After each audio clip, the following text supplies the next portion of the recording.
Halo guys, balik lagi dalam channel gua. Guys, untuk video gua hari ini, gua ingin menceritakan kisah dan kasus yang berasal dari kota Manado tentang penemuan sosok tubuh seorang bocah berusia 7 tahun yang terselip di antara bebatuan sekitaran pantai, di mana bocah ini pun sebelumnya dilaporkan telah menghilang. Bagaimana kisah dan siapakah pelakunya? Yuk kita simak videonya.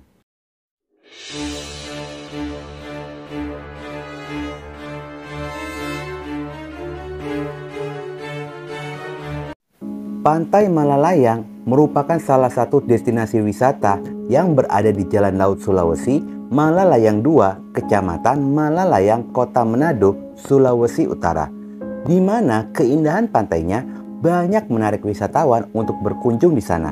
Pesona Pantai Malalayang salah satunya terletak pada gelombang ombaknya yang sangat kecil.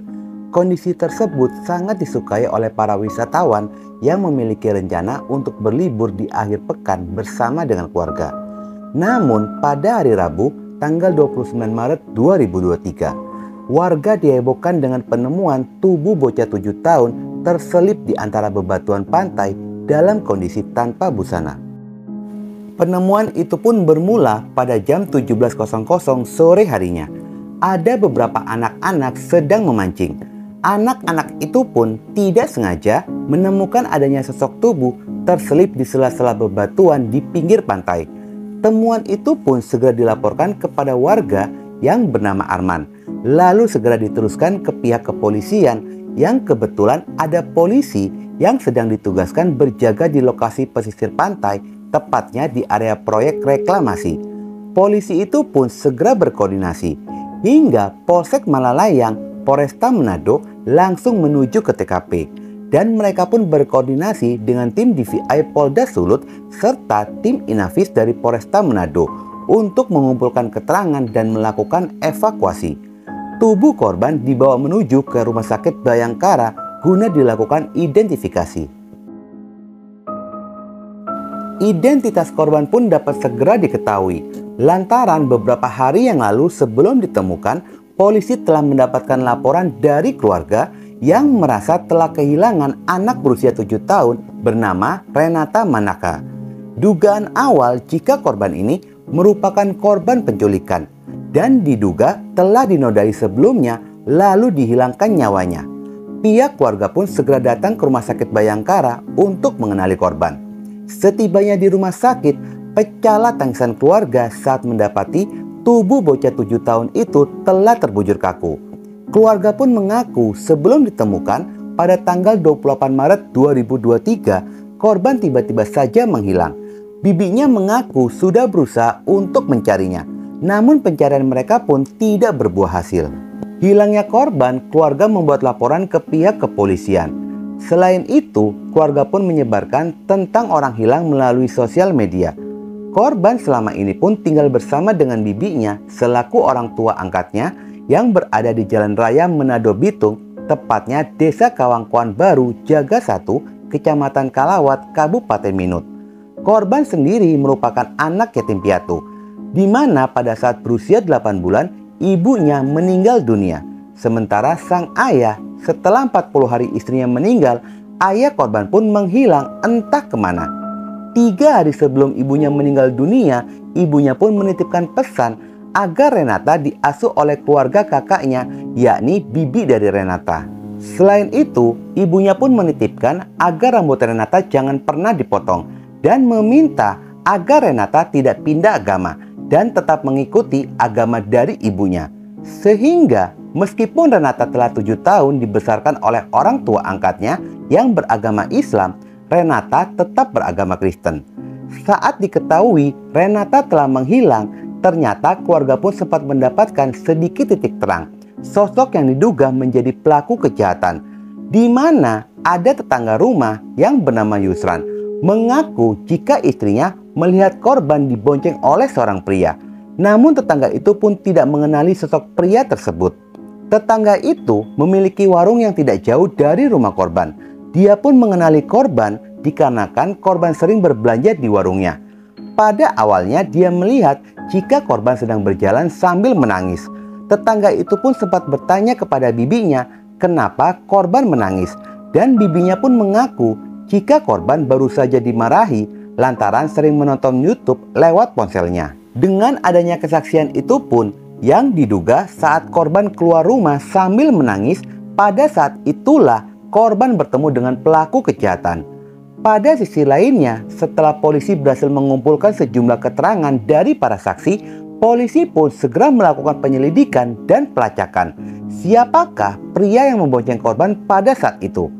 Polisi melakukan penelusuran sejumlah CCTV di beberapa lokasi. Dari lokasi awal korban menghilang hingga saat korban ditemukan. Dari hasil pelacakan, polisi pun menemukan kebenaran dari keterangan para saksi. Polisi menemukan petunjuk CCTV jika korban dibonceng oleh seorang pria. Dengan adanya petunjuk itulah polisi pun melakukan identifikasi siapakah sosok pria tersebut. Usaha polisi pun berbuah hasil dengan berhasil mengetahui jenis motor yang digunakan oleh pelaku, yakni motor Mio DB2916FN. Ternyata warga dan keluarga pun sudah mencurigai seorang pria bernama Andika Putra Lihawa berusia 20 tahun. Kecurigaan itu pun bukan tanpa dasar. Bermula adanya rekaman CCTV yang berada di desa. Rupanya banyak yang mengenali jika pria yang membonceng Renata adalah Andika. Namun saat diinterogasi, Andika pun menyangkal dan tidak mengakui telah membawa korban Renata.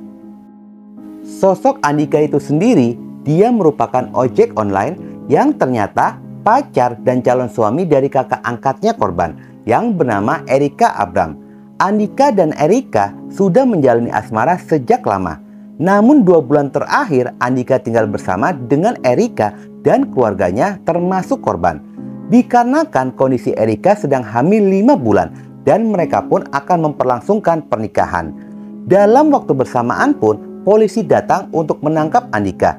Saat dirinya menjalani proses interogasi, akhirnya Andika pun mengakui jika dialah yang membawa korban terakhir kalinya. Namun dirinya membantah bukanlah sebagai pelaku pembunuhan. Andika berdalih hanya membawa korban jalan-jalan saja. Kemudian sampailah mereka di kota Manado, yakni tepi pantai Malalayang. Pelaku mengaku pada saat itu korban sempat merasa mual. Tanpa diduga, korban terjatuh dari atas bebatuan, lalu terhempas ombak dan hilang. Selanjutnya pelaku pun menghubungi keluarga tentang kondisi korban dan dia pun kembali ke rumahnya. Namun saat dikonfirmasi tentang pengakuan dari pelaku, ternyata pihak keluarga pun tidak pernah mendapatkan cerita tersebut. Akhirnya polisi pun kembali menggali keterangan dari Andika. Andika terjebak dengan kebohongannya sendiri. Dia pun akhirnya mengakui perbuatannya jika dirinya telah menodai korban yang sebelumnya korban pun telah ditenggelamkan dalam kondisi hidup. Terungkapnya Andika sebagai pelaku kejahatan sontak sangat mengejutkan pihak keluarga. Lantaran keluarga tidak melihat adanya gelagat mencurigakan, ditambah lagi pelaku ini akan menikah dengan kakak angkat korban yang sedang hamil 5 bulan. Keluarga mengaku sangat marah. Ternyata pelaku ini pun sudah memiliki 1 orang anak perempuan dari istri pertamanya. Keluarga mengaku jika selama ini pelaku pun sering mengantarkan korban pulang pergi ke sekolah. Rupanya di balik itu semua, pelaku sudah menyimpan hasrat kepada bocah 7 tahun ini. Kejadian berawal di saat pelaku baru saja selesai mengantarkan paket lewat jasanya. Dia pun bertemu dengan korban lalu mengajak korban untuk jalan-jalan. Tujuan pelaku yakni Pantai Malalayang. Di sana pelaku merayu dan mencoba membuka baju korban. Namun korban menolak dan berontak. Pelaku yang kesal membawa korban ke pinggir pantai lalu menenggelamkannya dalam kondisi hidup. Pelaku terus-menerus menekan bahu korban hingga akhirnya korban pun kehilangan nyawanya.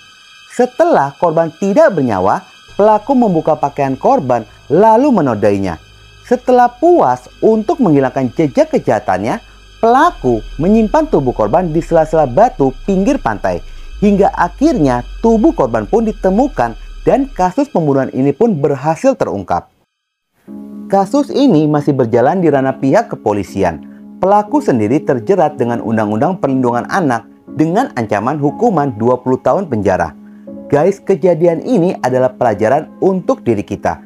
Jangan berhubungan badan sebelum menikah, apalagi kalau sudah hamil di luar nikah. Runyam banget, belum lagi kalau prianya tidak mau bertanggung jawab. Lagian kenapa sih belum nikah, walaupun sudah hamil, kok pelaku sudah tinggal bersama dengan keluarga korban? Kalau sudah gini, keluarga korban rugi 2 kali. Anak pertamanya hamil bisa jadi batal nikah, dan yang kedua kehilangan korban anak tidak berdosa. Renata, surga menantimu. Oke guys, sekian dulu video gua hari ini, dan jangan lupa ikuti terus video gua. Oke?